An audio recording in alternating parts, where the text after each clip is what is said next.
Confrontation de points de vue ce soir entre Laurent Geoffrin et Ambroise Méjean. On va s'arrêter sur différents sujets politiques et on va commencer par analyser ce qui se passe en PACA. Il y a des suites à l'affaire Muselier. Le président sortant a déposé sa liste ce matin.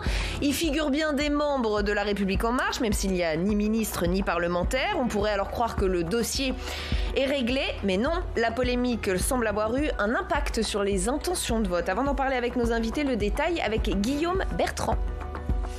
Le Rassemblement national devant les Républicains au premier tour en région PACA. Et ce, quoi qu'il arrive. Ce sont les conclusions de 2 sondages parus cette semaine. Dans ce premier cas de figure, la liste RN de Thierry Mariani devance les Républicains. LREM n'arrive qu'en 4e position. Ici, en cas d'alliance avec La République En Marche, la liste LR est toujours 2e, derrière le Rassemblement national, qui obtient 38% des voix. Renaud Muselier, le candidat des Républicains, déplore les mauvaises circonstances du sondage. On se retrouve dans une situation où ce sondage a été fait dans le pire des moments pour moi. Un psychodrame dramatique pour LR au niveau national, plus l'assassinat du policier à Avignon. Et donc forcément, vous avez une poussée au niveau national du Front National entre 2 et 3 points, et ici dans cette région très sensible, de près de 5 points. Pourtant, c'est bien Christian Estrosi qui sera tête de liste dans les Alpes-Maritimes. Le même qui avait claqué la porte du Parti des Républicains il y a une semaine et ainsi participé aux conflits internes. Face à la possibilité de voir le RN triompher, le président sortant persiste dans sa politique d'ouverture. Vous avez de l'Agir, du MoDem, des élus de la REM, c'est pas un accord d'appareil. Des élus de l'REM finalement. Il n'y a pas de ministre, il n'y a pas de parlementaire. Avec cette phrase, Renaud Muselier exclut donc la candidate LREM Sophie Cluzel, secrétaire d'État chargée des personnes handicapées. En revanche, aucun des 2 candidats n'a écarté l'hypothèse d'une alliance au second tour. Et avec nous donc pour ce match des idées ce soir, Laurent Geoffrin, bienvenue. Vous êtes fondateur et président du mouvement Engageons-nous pour le rassemblement de la gauche sociale, écologique et républicaine. Face à vous, Ambroise Méjean, bienvenue. Vous êtes délégué général des Jeunes avec Macron et tête de liste en Ardèche. Merci à tous les deux d'être avec nous. Laurent Geoffrin, parlons d'abord de ce sondage qui donne le candidat RN, Thierry Mariani, vainqueur en PACA dans tous les cas. Ça veut dire très clairement que le RN sort renforcé de cette séquence, de ce psychodrame auquel on a assisté il y a quelques jours. Selon toute apparence, oui, parce que il y a une espèce de combinaison qui a essayé de se mettre en place, qui est en cours là. Et ça fait manœuvre, ça fait, combination, comme on dit en Italie. Donc, ça donne une mauvaise image des partis dits de gouvernement. Donc, le Rassemblement national continue sa route comme une force tranquille. Vous n'êtes pas plus surpris que cela par la réaction des potentiels électeurs en PACA? En PACA, il est déjà très fort. De toute façon, il était déjà fort la fois d'avant, il le sera cette fois-ci. Et je crains, parce que chaque jour qui passe le renforce. Les erreurs commises par les 2 partis en question, d'une part, et puis évidemment, quand il y a des assassinats de policiers ou des actes terroristes, tout ça, le discours ultra sécuritaire du Rassemblement national porte sur une partie de l'électorat. Donc il y a un vrai danger maintenant. Ambroise Méjean, vous admettez des erreurs dans votre camp politique sur cet épisode avec Renaud Muselier ou pas? Oui, je pense qu'on ne peut que déplorer le spectacle qui a été donné la semaine dernière parce que il y avait au départ, il faut rappeler l'historique, qu'est-ce qui s'est passé? Renaud Muselier a tendu la main, il a dit « je souhaite faire une liste de large rassemblement ». Le Premier ministre dans le JDD a répondu à cet appel, il a dit « très bien, nous sommes d'accord pour travailler avec vous dès le premier tour ». Et qu'est-ce qui s'est passé juste après? Le Bureau national des Républicains, qui apparemment aujourd'hui préfère considérer qu'on peut mieux travailler quand on est républicain avec le Rassemblement national qu'avec La République En Marche, a fait le choix de mettre la pression sur Renaud Muselier, qui a dû en quelque sorte revenir en arrière. Pour vous, c'est LR qui a surréagi, mais c'est pas Jean Castex qui a mal joué son coup avec... Jean Castex n'a fait que répondre à la demande d'ouverture de façon fracassante dans un grand journal du week-end. Castex, il a quand même officialisé le fait que LREM est un parti de droite comme les autres, parce qu'il estime naturel, finalement, d'aller avec Muselier. Vous savez, et donc pas du tout avec les autres. Et c'est un problème, parce qu'en PACA, au 2e tour, si les pourcentages sont à peu près les mêmes que ceux qui donnent les sondages, on se retrouve dans la configuration de la fois d'avant. Et la fois d'avant, la droite a gagné parce que la gauche s'est retirée. Donc ça va être le même problème là.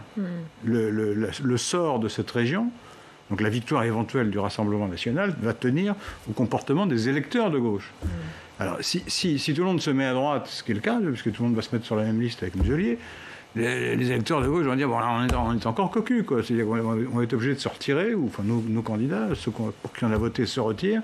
Et nous, on est conviés à aller voter pour la droite contre l'extrême droite, comme d'hab. Et ça passe de plus en plus mal. Nous, les gens responsables vont dire, évidemment, il vaut mieux que ce soit la droite plutôt que l'extrême droite. Entre deux mots, on choisit le moindre. Mais les électeurs vont dire, on se fait encore avoir. Oui, à titre personnel, je considère que de toute façon, la clarté politique aurait voulu que l'offre soit la plus grande possible au premier tour. C'est-à-dire qu'il y aurait eu plus de logique à faire ce rassemblement au soir du premier tour, à expliquer que face au Rassemblement national, il y a la nécessité de se rassembler et de ne pas abandonner la région. Je constate que ce n'est pas le cas et je peux que le déplorer. Ce qu'il faut dire aussi, c'est qu'aujourd'hui, on parle beaucoup de cette alliance. Ce dont on ne parle pas, c'est du candidat du Rassemblement national qui est en jeu dans cette élection. Thierry Mariani, c'est un ancien cadre des Républicains, mais c'est surtout quelqu'un qui a montré par le passé qu'il n'en avait pas grand-chose à faire de la région PACA. Il a siégé entre 2004 et 2010. J'ai retrouvé un article de presse qui disait qu'il a siégé 7 fois sur 32 assemblées plénières de la région. Et donc là encore, on a un exemple parfait de ce qu'est le Rassemblement national ou le Front national, quelqu'un qui n'en a absolument rien à faire de la région où il est candidat, mais qui bénéficie des erreurs qui sont commises par d'autres, et je pense qu'il faut le déplorer. En attendant, il est en tête dans les sondages, et vous avez peut-être lu cette interview de Christian Jacob ce matin dans Le Parisien, qui nous dit « Le Premier ministre devient le meilleur carburant du RN ». Comment vous prenez ça ? Je trouve que c'est assez déplorable quand on regarde ce que font les Républicains concrètement sur le terrain, parce qu'il ne s'agit pas de mots, il s'agit de faits. Les Républicains, c'est le parti qui aujourd'hui bénéficie du soutien du Rassemblement national dans le Tarn-et-Garonne pour deux cantons. Les Républicains, c'est le parti qui fait alliance avec Nicolas Dupont-Aignan en Bourgogne-Franche-Comté, dont il faut rappeler qu'il était quand même le Premier ministre putatif de Marine Le Pen. Donc les leçons de morale de Christian Jacob, qui n'est incapable de tenir ses troupes, elles sont quand même mal placées. Le gouvernement, il lutte contre le Rassemblement national par des actes et par des faits, pas par des mots. Laurent Geoffrin, on a beaucoup dit à un moment donné que François Mitterrand avait un peu joué à faire monter le Rassemblement national. C'est une petite musique qu'on est en train d'entendre à propos de la majorité présidentielle aujourd'hui, de ce que ferait Emmanuel Macron et la Macronie autour du RN, le faire monter en étant sûr à la fin de le battre. Est-ce que la comparaison vous semble pertinente ? Il faut répondre sur Mitterrand d'abord. C'est pas tout à fait faux dans ses calculs, mais je ne crois pas que ce soit lui qui non, dans ses calculs politiques, évidemment. Qui promu le Front national à l'époque. C'est la situation du pays, des difficultés rencontrées par une partie des classes populaires, notamment dans les quartiers les plus pauvres. C'était ce qui s'était passé à Dreux, par exemple. À l'époque, c'était il y a longtemps. Mais ça faisait partie de ses calculs. Oui, alors il disait, si on divise la droite et l'extrême droite, ça nous est assez favorable. Mais qu'est-ce qu'il fallait qu'il fasse ? Et lui, il a essayé aussi, par sa politique, de montrer qu'il allait dans le sens de l'intérêt des salariés de France. Et c'est pas tout à fait faux, quand même. On est en train de prêter le même calcul à Emmanuel Macron. Oui, alors c'est pas exactement la même chose. En plus, Mitterrand a dit, mais attendez, le Front National fait 10, ou je ne sais plus combien il disait à l'époque, 15%. C'est bizarre qu'on ne le voit jamais à la télé, donc mettez-le à la télé. Oui, il est intervenu avec une arrière-pensée. Mais c'est vrai aussi que le fait d'empêcher un représentant qui fait 15% d'apparaître, c'est pas très normal non plus. Donc la discussion est Après, il y a eu la proportionnelle. Après, il y a eu la proportionnelle. Mais là aussi, Mitterrand, je peux pas parler à sa place, comme vous pouvez en douter, mais Mitterrand disait, mais la gauche réclame depuis 1945 la proportionnelle. Je la fais, on m'engueule. Alors, ça veut dire quoi ? On sait bien aussi qu'il y avait une part de tactique. Il voulait amortir la défaite de la gauche en 86 et faire en sorte que la droite ne soit pas ultra majoritaire à l'Assemblée pour pouvoir manœuvrer. Bon, comme il dit, il n'est pas interdit d'être habile en politique. Ce qui, d'ailleurs, ce calcul lui a permis de se faire réélire en 88. Donc, bon. Et c'est vrai aussi que sans lui, et sans cette habileté, il faut le reconnaître, la gauche n'aurait probablement jamais gagné une élection présidentielle. Régional toujours, on va dans le Nord cette fois. Éric Dupond-Moretti, qui lui est sous le feu des critiques depuis l'officialisation de sa candidature dans les Hauts-de-France. Il sera donc tête de liste dans le Pas-de-Calais. Et quand certains lui disent qu'il a peut-être autre chose à faire en tant que garde des Sceaux que d'être en campagne électorale, voilà ce qu'il répond.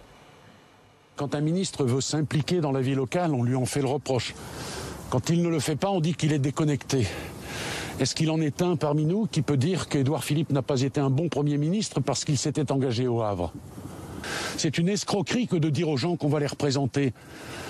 Et puis une fois qu'on est élu, regardez d'ailleurs, s'agissant de M. Bertrand, il s'investit ici dans la région, mais il dit je veux aller à l'Élysée. peut pas à la fois être à la région et à l'Élysée. Quant à Mme Le Pen, elle n'est ni dans sa circonscription, ni à l'Assemblée nationale. Elle doit préférer le château de Saint-Cloud, où elle se sent bien sans doute. Ambroise Méjean, vu le contexte, est-ce que Éric Dupond-Moretti fait bien de partir en campagne ? C'est difficile d'être un meilleur avocat d'Éric Dupond-Moretti qu'Éric Dupond-Moretti lui-même. Ce qu'il faut dire, et je pense qu'il l'a très bien exprimé dans cette intervention, c'est qu'on ne peut pas à la fois effectivement reprocher à ce gouvernement une forme de déconnexion, comme certains se plaisent à le faire, et en même temps reprocher à Éric Dupond-Moretti de vouloir être élu régional. La réalité, c'est que cette région, il la connaît par cœur. Il est né là-bas, il est le fils d'un ouvrier métallurgiste qui a travaillé dans le Nord, il est le fils d'une femme de ménage qui a travaillé dans le Nord, il a été le célèbre avocat lors de l'affaire Doutreau. Donc on peut difficilement reprocher à Éric Dupond-Moretti de vouloir s'investir sur son territoire. Il a fait un choix, au-delà même de cette élection régionale, qui est un choix courageux, celui d'un avocat reconnu nationalement, de s'investir et de s'engager en politique. Je trouve ça cohérent que cet engagement politique ne se traduise pas uniquement par un ministère, mais aussi par un mandat local. Je pense que toute personne qui voit à peu près à quoi correspond le travail d'un conseiller régional sait qu'il n'est pas impossible d'être à la fois conseiller régional, c'est-à-dire de siéger 1 ou 2 fois par mois dans une assemblée régionale et en même temps d'assurer son travail de ministre de la Justice. Alors la connexion au terrain est limitée alors. La réalité, c'est quand même que on peut difficilement dire à Éric Dupond-Moretti qu'il n'a pas fait son travail de ministre de la Justice depuis qu'il est arrivé. Il a une hausse de budget de 8% qui est la plus forte qu'on ait eue depuis 30 ans. Il a des investissements massifs dans les moyens humains et matériels pour la justice. Il a des projets de loi qui arrivent et vous connaissez le personnage. Je pense que personne ne doutera qu'il mènera ses combats à fond. Laurent Geoffrin ? Je comprends son argument, parce qu'on ne peut pas reprocher à la fois au ministre d'être coupé du peuple et puis de se présenter à une élection. La difficulté, c'est de faire les deux ensuite. Si jamais il gagne, qu'est-ce qu'il va faire ? Il choisit il n'est pas candidat à la présidence de la région, simplement à un siège de conseiller régional. Oui, mais vous voyez ce que vous dites 1 fois par mois ou 2 aller siéger, donc c'est un hochet, ce truc-là. Non, mais monsieur Geoffrin, vous savez bien que quand on a interdit le cumul des mandats, ce qu'a fait la majorité précédente, et qui était, je pense, une bonne mesure, ce qu'on a interdit, c'est le cumul de fonctions exécutives. Je ne dis pas que c'est illégal. Qui prenait beaucoup de temps. Dans l'esprit, c'est un peu bizarre. Ça a quand même du sens d'avoir un ancrage local qui se traduit par la confiance des électeurs à un moment. Oui, non, ça, je ne le conteste pas. Ce qui me gêne un peu chez Moretti, c'est je comprends, il attaque de manière extrêmement dure le Rassemblement national. Je trouve ça très bien. Mais je crains que ce soit un peu... comment dire ? Par calcul ? Non, c'est sincère, il n'y a pas de doute. Mais je crains que ce soit un peu grossier, quoi. C'est-à-dire que, par exemple, il dit, mais le Front National ne propose rien. Mais c'est pas vrai. Excuse, mais c'est pas vrai. Il propose des choses horribles, d'accord ? Mais il propose des choses. Mais on ne peut pas dire qu'il ne propose rien. S'il est en débat avec quiconque du Front National, le type va lui sortir, ou la dame, va lui sortir 22 propositions, toutes plus horribles les unes que les autres. Mais c'est pas comme ça qu'on fait. À moins d'utiliser des arguments populistes contre les populistes. Mais je suis pas sûr que ce soit une bonne idée. Donc vous nous dites, il fait une mauvaise campagne, quoi. Il commence mal sa campagne. Oui, je trouve ça un peu, un peu grossier, quoi, un peu fruste comme argumentation. Oui, c'est mon avis. Dans les propos d'Éric Dupond-Moretti, au-delà de la critique du fond de ce que propose le Rassemblement national, il y a la critique de ce qu'est le Rassemblement national et de la façon dont il se nourrit du désespoir de certains électeurs. Certes. Parce que vous dites qu'il y a des propositions au Rassemblement national. Oui, il y en a sûrement. Mais le problème, c'est qu'elles changent d'élection en élection, qu'elles ne sont jamais les mêmes. Regardez la position de Marine Le Pen sur la dette qui évolue au fur et à mesure en fonction de où est l'électorat. Donc, il ne faut pas dire qu'il n'y a rien, il faut dire que ça ne tient pas debout, votre affaire. Mais c'est ce qu'il dit aussi. Je pense que c'est une façon simple dire qu'il n'y a rien et dire qu'il y a des choses pas bien, c'est pas la même chose. Les deux sont faites par cette majorité. En tout cas, Éric Dupond-Moretti va au combat avec ses tripes. Et je pense que c'est aussi ça qu'il faut, donner la sensation et l'impression qu'on a des gens qui s'engagent pour des territoires et pas simplement des gens qui s'engagent pour des places. La droite a une autre interprétation. La stratégie d'En Marche, Christian Jacob l'a aussi analysée, toujours dans cette interview du Parisien, dont on va voir un extrait. La présence très médiatisée d'Éric Dupond-Moretti n'est-elle pas là pour focaliser les débats sur le RN plutôt que sur les projets régionaux, et donc par conséquent pour augmenter les suffrages en direction du RN? Que pensez-vous de cette interprétation ? Augmenter les suffrages, ça me paraît un peu biscornu. Ce qui est vrai, c'est que toute la tactique d'En Marche, c'est de se présenter comme l'alternative au Rassemblement national. Puisque ça peut changer du jour au lendemain. Mais pour l'instant, au deuxième tour, il y a Macron-Le Pen. Donc, et pour convaincre les électeurs hésitants, Macron va dire « c'est moi le rempart ». À mon avis, c'est un rempart friable. Mais pour l'instant, je regarde les sondages, je constate qu'effectivement, il est au deuxième tour. Et donc, il a intérêt. Ça, c'est une... je ne sais pas si c'est fait vraiment exprès, mais Macron, il procède par destruction de l'adversaire. Il est très habile pour faire ça, d'ailleurs, parce que la gauche est en miettes. Donc la pilotade et la droite va un peu mieux, mais pas terrible. Donc on détruit les partis de gouvernement, et après on se retrouve en tête-à-tête avec le Rassemblement national. C'est dangereux, hein, parce que là, vous avez vu les sondages, là aussi. Alors, ces sondages vont changer, et un an après, c'est pas très significatif, mais quand même. On va retrouver avec une Marine Le Pen qui est à 48% dans certains sondages, elle gagne contre certains candidats. Enfin, on n'a jamais vu ça en France. On n'a jamais vu ça. Et donc le risque est réel maintenant. Et donc cette idée... les autres partis sont ringards ou sont...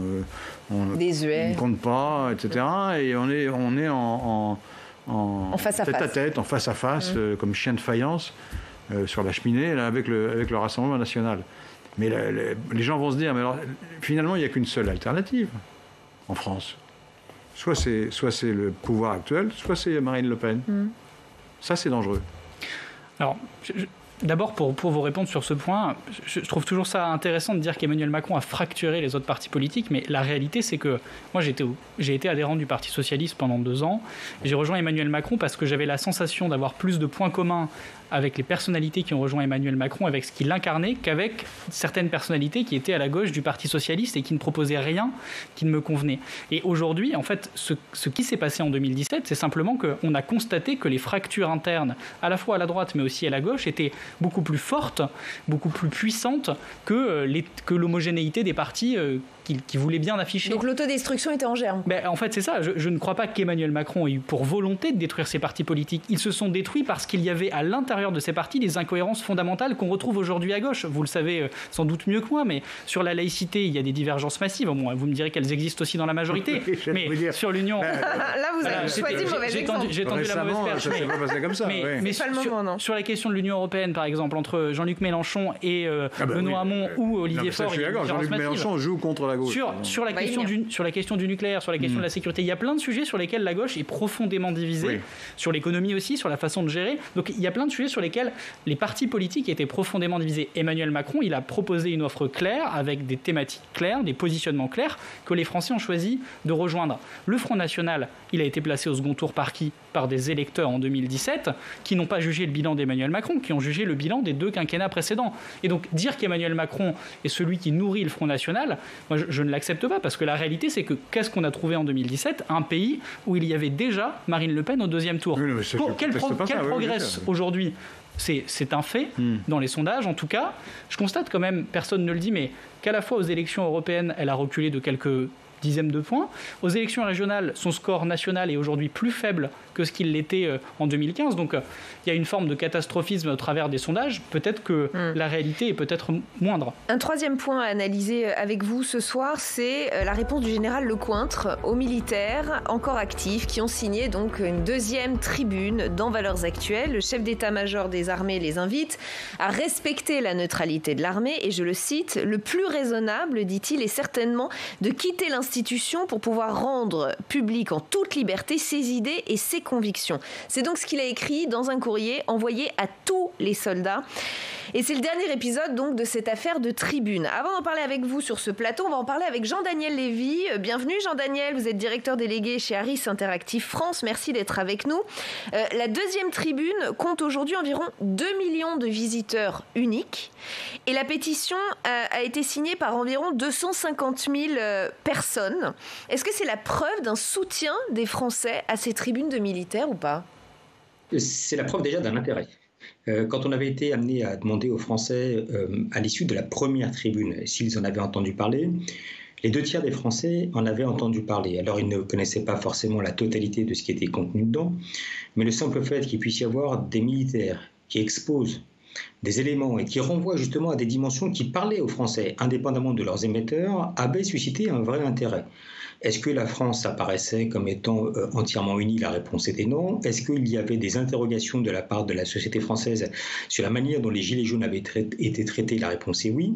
Est-ce qu'il y avait le sentiment que certains quartiers étaient inaccessibles aujourd'hui aux forces de l'ordre? La réponse est oui. Donc dans ce contexte-là, le simple fait qu'il puisse y avoir l'émission d'un constat qui est un constat que vivent un certain nombre de Français avait suscité un intérêt, sans qu'il y ait forcément la perception qu'il s'agissait d'un appel à une forme d'insoumission ou un appel à la guerre civile. Et donc on est dans cette forme de continuum avec peut-être une petite part de mystère, c'est-à-dire que derrière la signature ou l'anonymat, des Français qui se demandent quelle est véritablement cette tribune, qu'est-il précisément écrit dans le cadre de cette tribune, et puis avec des mobilisations, pas de l'ensemble de la population française, mais de franges de population qui sont sensibles à ces thématiques-là, qui sont, pour faire vite, le public type lecteur de valeurs actuelles, des électeurs qui se situent à droite ou très à droite sur l'échiquier politique, et des personnes qui vont considérer, d'une manière générale, qu'Emmanuel Macron n'est pas à la hauteur de ses responsabilités, notamment en termes de maintien de l'ordre. L'exécutif condamne, le général Lecointre recadre, on vient de le voir. Est-ce que ça pourrait être de nature à convaincre les Français que l'armée doit rester neutre, ou est-ce qu'au contraire les Français en ont marre de la neutralité et veulent des positions fortes, des prises de position fortes ? Il n'y a pas forcément le sentiment aujourd'hui que s'il devait y avoir non pas neutralité de l'armée, mais prise de position de la part de certains membres de l'armée, qu'on serait face à une remise en cause fondamentale de ce que peuvent être les tenants de la société française. C'est-à-dire que quand on demande aux Français, il n'y a pas la perception qu'on est face à une armée qui n'est pas une armée républicaine, on n'a pas l'impression qu'on est à la veille d'un putsch ou d'un pseudo-putsch comme on a pu le voir de cela, par exemple au moment de la guerre d'Algérie, et plutôt le sentiment que de la part de personnes qui représentent l'autorité, une interrogation sur le maintien de l'autorité dans la société française. Je pense qu'il faut rappeler deux choses. Le premier aspect, c'est que la thématique de la sécurité croît de manière de plus en plus forte dans la société française et que, à tort ou à raison, il y a la perception que dans le cadre de sa campagne présidentielle, Emmanuel Macron n'a que très peu parlé des dimensions régaliennes et notamment du rapport à l'armée. Ça, c'est à l'armée et à l'autorité. Ça, c'est le premier aspect. Puis le deuxième aspect, on a pu voir également que certaines personnalités emblématiques ont pu prendre la parole au cours des années passées et recueillir un assentiment fort de la part de nos compatriotes. On peut parler notamment du général de Villiers qui a, à travers ses écrits, à travers ses prises de position, créé un élan d'opinion relativement fort qui a fait que même certains se sont demandé s'ils ne pourraient pas être candidats à l'élection présidentielle. Donc je pense qu'il ne faut pas se méprendre. On n'est pas dans une situation où les Français vont dire nous soutenons une possible insurrection ou une possible guerre civile qui existerait dans la société française. En revanche, il y a un appel à plus de fermeté, plus d'autorité, plus de régalien et plus de maintien de l'ordre dans la société française, notamment dans les quartiers qui sont sujets à troubles. On poursuit l'échange en plateau. Vous restez avec nous, Jean-Daniel, Laurent Geoffrin. Il faudrait quand même dire la vérité sur le premier appel. Le deuxième, je ne sais pas, parce que c'est les anonymes. Alors c'est impossible de savoir qui a signé. En revanche, le premier, quand on a regardé qui avait soit promu l'appel, soit signé, ils sont tous d'extrême droite quand même. Pas tous, je ne parle pas des signataires, mais tous ceux qui ont pris des positions publiques, donc c'est facile, il suffit de... Mais ça n'enlève rien à l'écho qu'ils ont oui, ça n'enlève rien, sauf que c'est une magnifique opération du Rassemblement national. Pour vous, c'est clair. C'est évident. D'ailleurs, qui a approuvé Marine Le Pen, Éric Zemmour, Ménard, c'est toujours les mêmes, quoi. Onfray, je suppose. Mais le fait que ça trouve un écho dans le pays, ça interroge. Mais ça correspond à la force du Front National, enfin du Rassemblement National. Ça correspond au sondage et oui, voilà, il y a 250 000 personnes qui signent. Zemmour, il fait combien 500 000 quand il passe à la télé. Donc, ça me surprend moyennement, quoi. Et en même temps, je trouve ça très inquiétant parce que ça montre que le balancier électoral est en train d'aller vers la droite, ça c'est vrai. Et donc ça c'est très inquiétant et je me demande si En Marche sera assez fort pour être la digue contre cette marée-là. Ambroise Méjean. Ce qui est intéressant dans cette tribune, effectivement, en tout cas la deuxième, c'est effectivement cette histoire d'anonymat. Enfin, c'est la première chose que moi j'ai relevée, c'est quand on publie une tribune de manière anonyme, c'est qu'on ne publie pas une tribune et on peut s'interroger sur la responsabilité de valeur actuelle, publier un texte qui est signé par personne. Déjà, c'est le premier point. Le deuxième point, sur les constats qui sont faits, effectivement, je rejoins ce que disait Laurent Geoffrin sur le fait que ça soit partagé par une partie des électeurs de manière très classique, et ce que disait Jean-Daniel Lévy aussi. Après, la question, c'est quand même de savoir quelle est la réalité des faits sur les sujets régaliens. Vous disiez à l'instant que potentiellement les électeurs n'avaient pas perçu le côté régalien d'Emmanuel Macron. Mais la réalité, c'est que la loi de programmation militaire qui a été adoptée dans ce quinquennat, c'est une loi de programmation militaire qui est extrêmement ambitieuse, avec une hausse de 25% par rapport du budget par rapport à la loi précédente, avec rien que cette année, par exemple, 27 000 recrutements dans l'armée. Et vous allez voir aujourd'hui les militaires sur le terrain. Le travail que fait Florence Parly est reconnu par tous parce qu'on a doté l'armée, à la suite du travail qu'avait fait Jean-Yves Le Drian dans le quinquennat précédent, de moyens conséquents, là où la droite, justement, qui était au pouvoir entre 2007 et 2012, avait failli là-dessus. Hervé Morin, qui donne beaucoup de leçons souvent sur ces sujets, c'est lui qui était l'auteur d'une loi de programmation militaire avec une baisse de 2 milliards par an du budget de l'armée. Ça, c'est sur l'armée. Et sur la sécurité, c'est pareil. Les recrutements n'ont pas cessé depuis le début de ce quinquennat. Donc la question, c'est même pas tant est-ce qu'on fait suffisamment sur le plan des mesures, parce qu'on a eu une politique extrêmement ambitieuse à la fois en faveur de la sécurité, mais surtout en faveur de la qualité de travail qui peut être celle de l'armée ou des forces de l'ordre, avec le renouvellement du matériel, des personnels, des bâtiments. Mais c'est surtout comment est-ce qu'on est capable de faire transparaître cette action dans la réalité, montrer que cette action, elle s'incarne aujourd'hui au plus près de ce que vivent les gens. Et là, pour le coup, on n'a pas encore réussi. Jean-Daniel, vous voulez conclure en quelques mots ? La question, en fait, n'est pas une dimension objective, mais une dimension subjective. Oui. Et qu'aujourd'hui, en fait, quand on interroge nos compatriotes, il y a eu la perception qu'Emmanuel Macron a mené une campagne présidentielle autour de l'optimisme, autour du retour de la croissance, autour d'une libération des énergies et autour, d'une manière globale, d'une forme de confiance qu'il fallait faire aux individus et de moins de présence de l'État. D'une manière globale, c'est cette situation qui a été perçue. Aujourd'hui, quand on interroge nos compatriotes, ils disent il faut que l'État revienne. Et on le voit bien à travers la crise de la Covid, où on attend qu'il puisse y avoir, d'un point de vue économique, d'un point de vue social, mais également d'un point de vue de sécurité, une place qui soit une place plus importante accordée à l'État et qui n'était pas tout à fait la ligne de crête qui a été portée par le président lorsqu'il était candidat à la présidentielle. Merci beaucoup Jean-Daniel Lévy d'avoir participé à ce match ce soir. Merci d'avoir été avec nous. Dernier thème très politique encore ce soir, l'entretien de Jean-Luc Mélenchon au Monde. À l'occasion de la sortie de son livre, Député du peuple humain, un entretien où il tire à boulet rouge sur les écologistes. Les écologistes ont un avenir aussi longtemps qu'on ne les voit pas à l'œuvre, dit-il, et il ajoute « Ils ont le label et beaucoup de gens pensent qu'ils représentent les préoccupations écologiques de notre époque, mais que dire d'une écologie politique qui transige avec les multinationales et qui méconnaîtrait la nécessité de la souveraineté du peuple en toutes circonstances. Le capitalisme écologique de bonne volonté, ça n'existe pas. » Yannick Jadot lui a répondu ce matin sur LCI. J'ai porté un rassemblement très large. Vous connaissez mes idées autour d'une écologie sociale, républicaine, la démocratie, l'Europe. J'ai voulu qu'on explore ça. Moi, pour sortir y compris des invectives, Jean-Luc Mélenchon choisit de retourner dans les invectives, dans la division, dans la brutalisation du débat public. Je ne le rejoindrai pas sur ce terrain-là. Laurent Geoffrin. Mélenchon, oui, tape sur les écologistes et les socialistes. Alors, c'est quoi l'argument ? C'est que ces deux forces sont trop conciliantes finalement avec l'économie de marché. Alors c'est incohérent ce qu'il raconte, parce que quand on regarde le programme de LFI, il n'a pas prévu de se débarrasser du capitalisme, c'est pas vrai ça. Il a des mesures qui ne sont pas financées, mais c'est pas tout à fait la même chose. Hein. Premier point. Deuxième point, il reproche donc à ces deux forces qui ont gouverné d'être trop prudentes ou trop molles. Mais qu'est-ce qu'il a fait, Mélenchon, lui ? Qu'est-ce que la France insoumise a fait pour le peuple, dont il se réclame en permanence ? Rien. Mais rien du tout. C'est-à-dire que comme il n'a jamais gouverné, sauf quand il était socialiste, d'ailleurs c'était un bon ministre de l'apprentissage, enfin de la formation professionnelle, où il a fait des réformes tout à fait honorables, mais depuis, c'est le ministère de la parole. Et qui ne fait rien, c'est la mouche du coche. Il ne fait rien, et puis les autres qui poussent la diligence...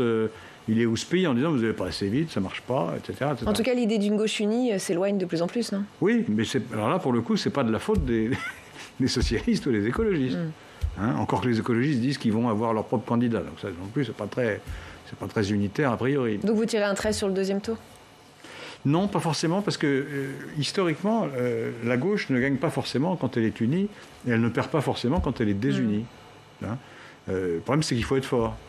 Donc, son problème, c'est pas tellement qu'elle est désunie, c'est que son total de voix est bas. Et donc, il faut regagner des électeurs. Où est-ce qu'on les trouve, les électeurs ? C'est pas à gauche. C'est pour ça que le discours de Mélenchon est incroyable, parce que ça consiste à dire une partie de nos électeurs de gauche sont partis vers la droite, donc il faut aller plus vers la gauche. Et quelle est la logique de cette affaire ? C'est bizarre quand même. Alors, c'est avec des civils qu'on fait des militaires, et donc c'est avec des électeurs qui votent plutôt à droite ou qui s'abstiennent qu'on peut faire de nouveaux électeurs de gauche. Donc cette attitude sectaire, agressive, et avec un programme qui n'est pas financé, ça ne marchera pas. Et c'est dit. Merci. Merci à tous les deux d'avoir participé à ce match des idées ce soir dans LPL. C'est la fin de cette émission. On se retrouve lundi à 18h et à 22h. Ce sera aussi lundi prochain pour votre rendez-vous quotidien. Bonjour chez vous dès 7h30. Oriane Mancini recevra lundi Elisabeth Moreno, ministre déléguée chargée de l'égalité entre les femmes et les hommes, de la diversité et de l'égalité des chances. Je vous souhaite une excellente soirée sur Public Sénat.